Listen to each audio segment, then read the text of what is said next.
and give him feedback, please. Sorry.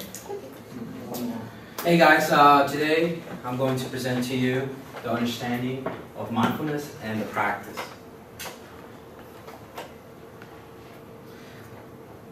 These are the table of contents. I'm going to be going in order.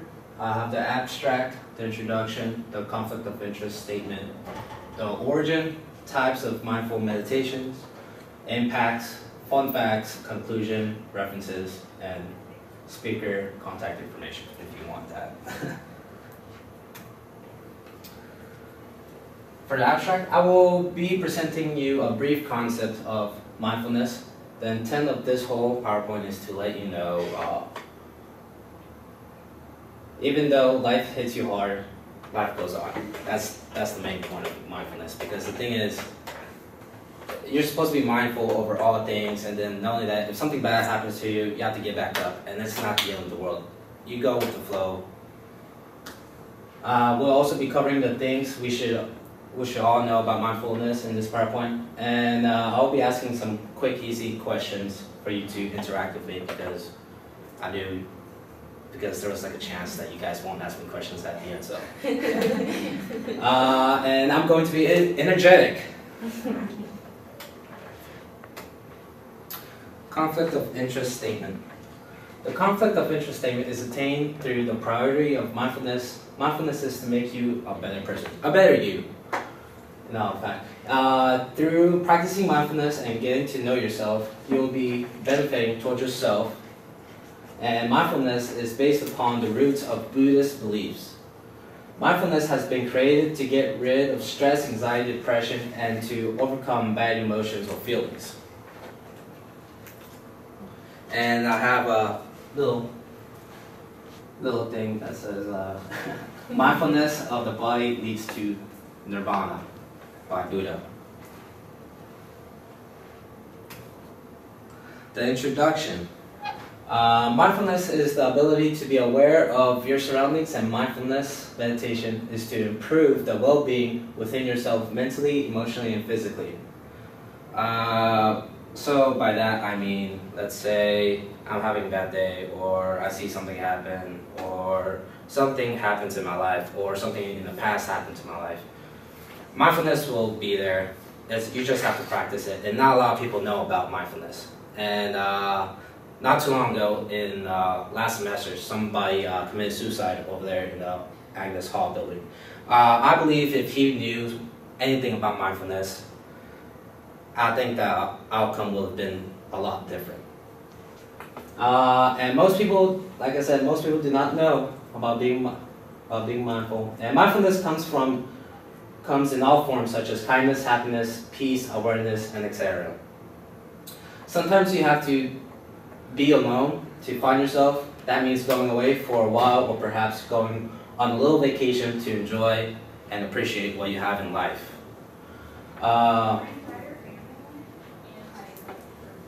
And also, there's always, if you think you're having a bad day, someone else is having a worse day than you. Always have that in mind. Somebody's gonna have a worse day than you, someone's gonna have a better day than you. Someone's gonna have higher popularity than you, someone's gonna be lower popularity than you. It's all about being mindful in what you are and accepting the lane that you have in life, and just be yourself. Just enjoy life, basically. Origin of mindfulness. The origins of mindfulness practices reach over to 25 years in the past into the early teachings of Buddha. The Buddhist platform of mindfulness is through breathing and focusing on yourself. The practices of mindfulness is known as a form of mental training, and Buddhist technique in the pursuit of mindfulness was based directly to reach and attain nirvana. And not too long ago, I guess 50 years ago, which was really not that long ago, since humankind has been a long time, but I think this is not that long ago. In the late 1970s, Dr. John Kabat-Zinn developed a mindfulness-based stress reduction, which we've been talking about in this class, which was MBSR. It's to lower the stress and enhance the well-being of one. And the modern way of practicing mindfulness is taught with little or no mentioning of the religious teachings of Buddha. In this sense, just because you practice mindfulness does not mean you're a Buddhist. Just like previously, she was going through all the religions of Catholics, Buddhists, Pentecostals, paganism, whatever. Just because you practice mindfulness does not make you a Buddhist. It doesn't. You can be mindful over all things. Over the years, practices of mindfulness translated into many forms of practices into today's timeline. Types of mindful meditations. Some of them we practiced at the temple on 2 days. And we have the body scans, mindful walking, open awareness, mindfulness of feelings, breathing meditations, mindful eating, loving kindness meditation, yoga, and Moen Tri meditation, which is the meditation. And so the thing is, there are many meditations, and depending on who you are as a person, you will be able to seek which practice suits you best. Unfortunately, the body scans did not suit me best because I fell asleep that day, and I was kind of embarrassed too because I was like, oh wow. And then so the mindful meditation that I would like to approach was the walking meditation, because you just are aware over your surroundings and you just don't think about yourself. You just think about like, oh wow, I wonder what today's gonna be. You don't think that. You're just like, how will I say it? You're mindful over all things actually. You're mindful over your companion, your best friend, my teacher who's there. He was like, oh, I wonder what he's thinking of me, you know? But the thing is, for me, I would prefer open awareness and mindfulness of feelings, because every day you go with something in the heart. I go with something in my heart, and I'm pretty sure you go with something in your heart as well, that you have soft spots for, and it doesn't matter if it's a feeling or it's a feeling that you've had for a long time or a short time. We just have to be like, oh, we just have to like, I don't know how to explain it. I hope you guys understand me, but the thing is, the way how I feel about the soft spot is like, it's like a child of mine. It's like, I gotta take care of it, because if I don't take care of it, I'm just gonna turn into another person. It's like, you have to be yourself. Impacts. The impacts of mindfulness practices will be stress reduction, and will be able to focus better, and will be much easier for you to be self-aware in any situation. The mindfulness practices will reduce anxiety and increase body satisfaction. Body satisfaction is where you're happy with the way you are, with the way how your body looks, feel, or think. You can get through self-shaming yourself by the way you live or life, because not everybody will agree on how you live your life. But that's up to you. Just don't care about what the other people say about you. It's all about what you need in life, because you're gonna find yourself in life. Impacts from mindfulness practices is something nothing else could have done in my life. I was more relaxed and focused in school, because my thought process was like, oh, I wonder what today holds for me, because I will always be like, I'm taking 5 classes this semester, and I'm part of an organization, and I always feel like I'm trying to keep up with everything, and I always forget, I have a feeling that I'm forgetting something. And so for me to try to remember, I just stay calm, and I actually walk and do the walking meditations and have an open mind, and just feel like, oh, okay, let me just relax, let me calm myself down, go for a walk, and then things will just start popping up in my head, like, oh, okay then, oh, I have an essay due today, oh, okay, that's fine, no problem, no big deal, but I'll get through it. I'm assuming mindfulness has changed in your life in some way or another. If you guys care to share right now, just a quick 1 minute, I don't know. Probably not. Okay, that's fine. By the way, which mindful meditations would you like? Do you like doing by any chance? Mostly sitting. Sitting, okay. Sitting. I like walking. Walking too, okay. Walking, I like the relaxation. relaxation, okay, yeah.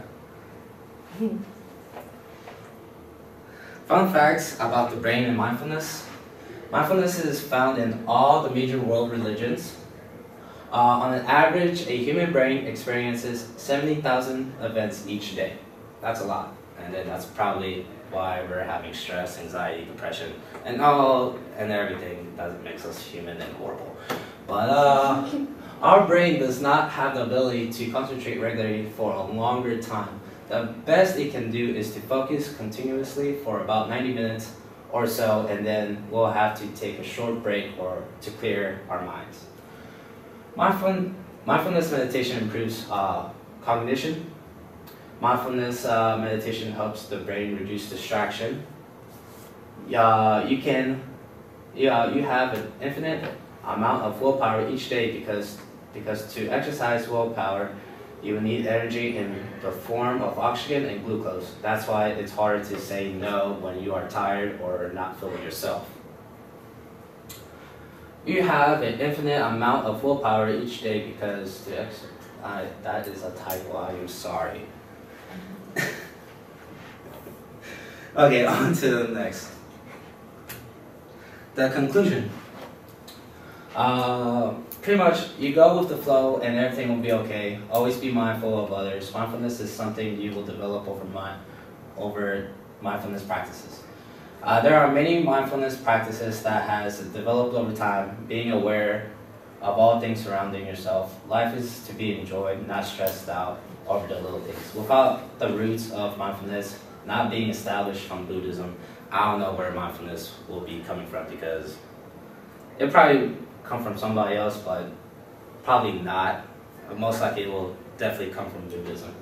And then I have a little picture right here that says, "Rule your mind or it will rule you," which says a lot. So, and my references are right here. I have 4 references. 3 of them are from there were essays from PhD doctors, of course, PhD. By the first one, the second one it was by Greg Flaxman and Lisa Flock. And the third one was by David Jacobs Gordon. And the last one was by Daphne M. Davis and Jeffrey Hines. And they both, except this guy, he was a graduate. He was in the honors school. But the rest were in PhDs. Okay. Have any question for you? And this is my speaker contact information. You guys can share. Snapchat. Yes. Any question for him? So, Annie, so what do you draw from this class after you finish everything from this semester? What's the most significant points, concept, or practice that you draw from this class that's more beneficial? The more beneficial, this class actually taught me how to be more relaxed. The thing is, just because you're in college and you have to graduate, most people want to graduate in 4 years. Most people are not going to graduate in 4 years.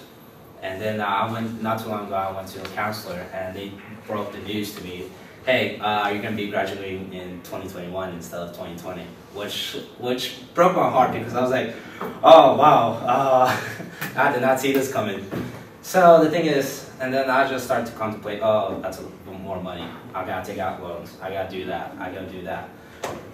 So the thing was, I was like, okay, so there's nothing that I can do. Like, I have to go through it. Everybody has to go through trials. Everybody has to go through trials, like I said.